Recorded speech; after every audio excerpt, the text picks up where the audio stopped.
नमस्कार। आज हम पीटर हॉलिंस की किताब सेल्फ डिसिप्लिन की शक्ति से मिली अहम जानकारी को समझने की कोशिश कर रहे हैं। ये उन लोगों के लिए खास तौर पर है जो महसूस करते हैं कि भाई आलस या टालमटोल या कुछ ऐसी आदतें हैं जो उन्हें उनके लक्ष्यों तक पहुंचने से रोक रही हैं। हमारा मकसद है इस किताब से जो सबसे ज़रूरी काम की बातें हैं उन्हें निकालना और देखना कि असल ज़िंदगी में उन्हें कैसे इस्तेमाल किया जा सकता है। हाँ बिल्कुल। और इस किताब की सबसे दिलचस्प बात मेरे ख्याल से यही है कि ये कहती है कि सेल्फ डिसिप्लिन कोई ऐसी चीज नहीं है जो किसी में पैदाइशी होती है। अच्छा। हाँ, ये एक स्किल है। मतलब एक मांसपेशी की तरह समझ लीजिए, जिसे रोजाना अभ्यास से मजबूत करना पड़ता है। ये इस बात पर जोर देती है कि सिर्फ मोटिवेशन के भरोसे मत रहो, एक सिस्टम बनाओ।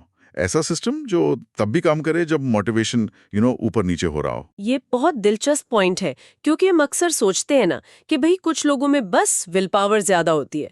तो किताब ये भी बताती है कि हमारा दिमाग अक्सर वो जो तुरंत मिलने वाला छोटा सा सुख होता है, इंस्टेंट ग्रेटिफिकेशन जिसे कहते हैं, हाँ हाँ। उसके पीछे भागता है और यही चीज हमारे लंबे लक्ष्यों के आड़े आती है। हॉलिंस ने कोई 5 मानसिक बाधाओं की बात की है शायद। बिल्कुल।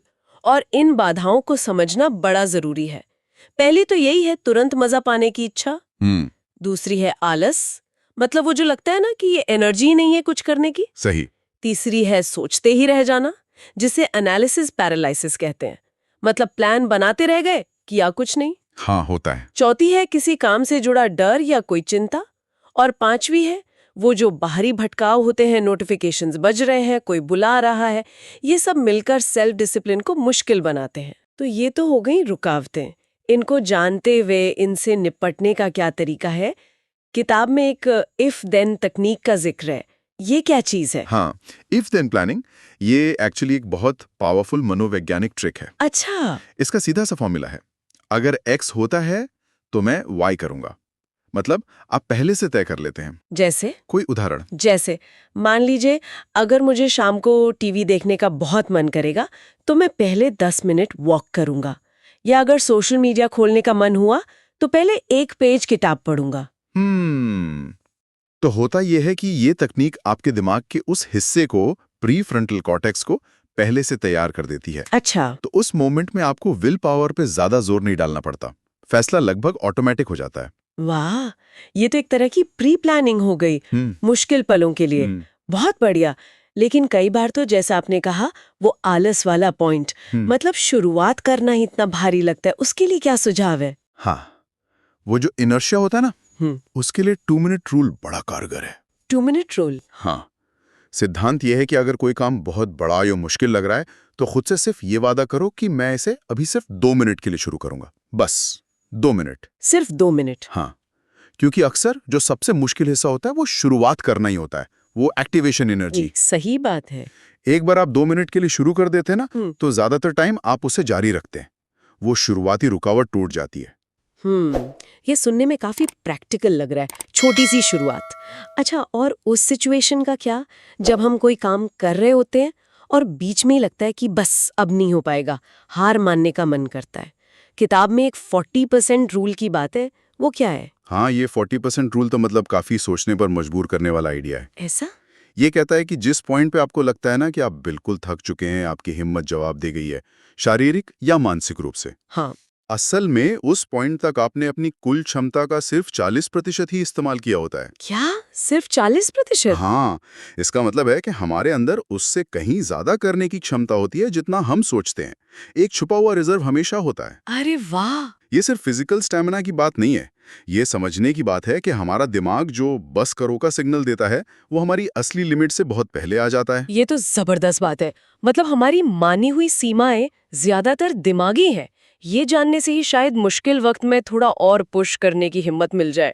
अच्छा, और वो जो अचानक से इच्छाएं उठती हैं, जैसे एकदम से फोन चेक करने की तलब मचती है या कुछ जंक फूड खाने का मन कर जाता है, उनका क्या करें? उसके लिए 10 मिनट रूल सुझाया गया है। 10 मिनट रूल? हाँ, जब भी कोई ऐसी तेज इच्छा उठे, कोई इंपल्स आए, तो तुरंत उस पर एक्ट करने के बजाय खुद को कहें, ठीक है करूंगा, पर 10 मिनट बाद। बस 10 मिनट इंतजार करना है। अक्सर होता यह है कि 10 मिनट बीतते बीतते या तो वो इच्छा काफी कम हो जाती है या खत्म ही हो जाती है। अच्छा। ये बेसिकली उस इच्छा और आपकी प्रतिक्रिया के बीच में एक छोटा सा पॉज डालने जैसा है। आपको सोचने का, चुनने का वक्त मिल जाता है। सही है। तो ये सारी तकनीकें इफ देन 2 मिनट 40% 10 मिनट्स ये सब एक तरह से हमारे दिमाग को ट्रेन करने के तरीके हुए। क्या इन सब को जोड़ने वाली कोई एक बुनियादी बात भी है? हाँ, बिल्कुल। इन सभी तकनीकों की जो असर डालने की क्षमता है, वो माइंडफुलनेस यानी सचेतनता के अभ्यास से और बढ़ जाती है। माइंडफुलनेस से कैसे? देखिए, जब हम अपनी इच्छाओं, अपने विचारों, अपने शरीर में क्या महसूस हो रहा है, इन सब के प्रति ज़्यादा जागरूक होते हैं, बिना तुरंत रिएक्ट किए, तो हम इन आवेगों को बेहतर तरीके से मैनेज कर पाते हैं। सिंपल ब्रीदिंग एक्सरसाइज या वो 5 4 3 2 1 वाली तकनीक होती है ना? हाँ, जिसमें 5 चीजें देखो, 4 सुनो। हाँ, वही। ऐसी चीजें फोकस बढ़ाने और इम्पल्स कंट्रोल को मजबूत करने में मदद करती हैं। और यही सेल्फ डिसिप्लिन के लिए बहुत ज़रूरी है।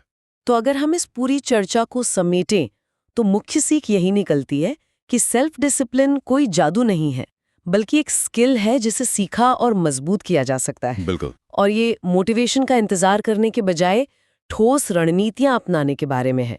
जैसे इफ देन से प्लानिंग करना, 2 मिनट रूल से बस शुरुआत कर देना, हाँ, 40% रूल से अपनी सीमाओं को चुनौती देना और 10 मिनट रूल से अचानक उठने वाली इच्छाओं को काबू करना। ये कुछ प्रैक्टिकल तरीके हैं जिन्हें अपनाया जा सकता है। एकदम सही। और इस सारी जानकारी के बाद एक सवाल मन में आता है सोचने के लिए कि अगर हम अगले 1 महीने तक इनमें से सिर्फ एक तकनीक को चुनें और उसे अपनी किसी एक मुश्किल आदत या किसी रूटीन पर लगातार लागू करें, तो क्या बदलाव आ सकता है?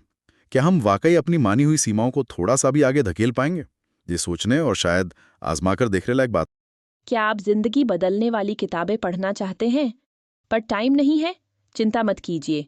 बुक बाइट्स पॉडकास्ट पर हम आपके लिए लाते हैं दुनिया की बेस्ट मोटिवेशनल और सेल्फ हेल्प बुक्स की शॉर्ट और पावरफुल समरी सिर्फ 10 से 15 मिनट में। Atomic habits, rich dad poor dad, think and grow rich जैसी किताबों की कमाल की सीख हिंदी में सुनिए। बस अभी सब्सक्राइब करें और बेल आइकन दबाएं ताकि कोई भी नया एपिसोड मिस न हो। ज्ञान का ये सफर आपके साथ ही पूरा है।